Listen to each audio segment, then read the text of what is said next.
Alyssa Valdez nagsalita na sa wakas tungkol sa paglipat ni Ced Domingo sa Akari. Tila may babala sa dating middle blocker teammate. Inaabangan na ang nalalapit na pagtatapat? Pero before we begin, please don't forget to subscribe, like, and comment on this video. I-click din ang notification bell para lagi kayong updated sa Creamline happenings. Isa sa mga pinakaabangan ngayong PVL All-Filipino Conference 2024 ay ang pagsuot ni Ced Domingo ng ibang shade of pink jersey. Ginulat nga ng nasabing middle blocker ang maraming volleyball fans nang sabihin niyang hindi na siya maglalaro para sa Creamline.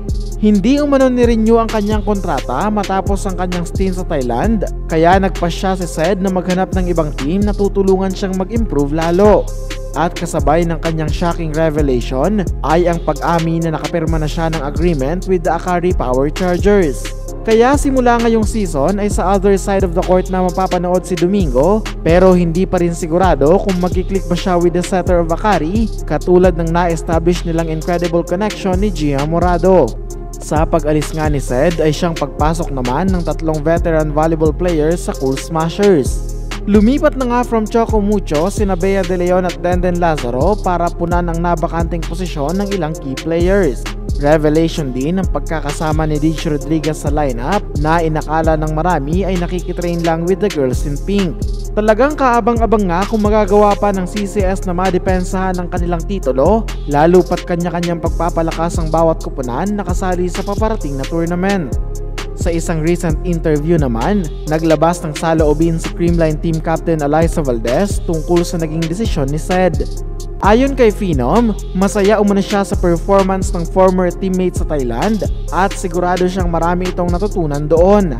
Suportado din umano niya ang paglipat ni Domingo sa Akari, pero tila nagbabala ito na looking forward na siya na makaharap ang Queen of Zero tempo plays.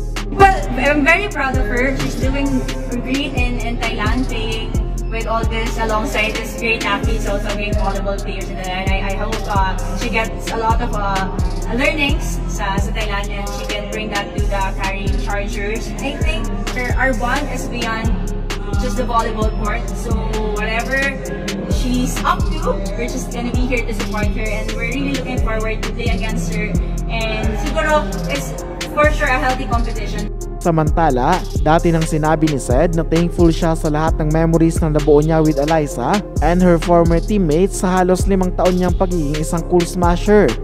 Inamin din niya na isang mahirap na desisyon ang lisanin ng team na naging bahagi ng kanyang achievements, kabilang na ang MVP award noong nakaraang Invitational Conference. Inaasahang sa March pa magiging available for Akari si Ced dahil kakatapos pa lang ng Thailand Volleyball League at ngayong buwan pa nakatakdang mapaso ang kanyang kontrata with Nakon.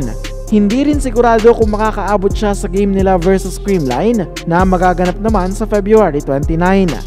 Sana nga ay makabalik agad si Ced sa Pilipinas at magkaroon ng sapat na pahinga para masaksihan natin ang bakbakan sa pagitan niya at ng kanyang former teammates. And that's it mga Kavali News. Please continue supporting this channel para sa mga up-to-date na kaganapan sa Creamline World.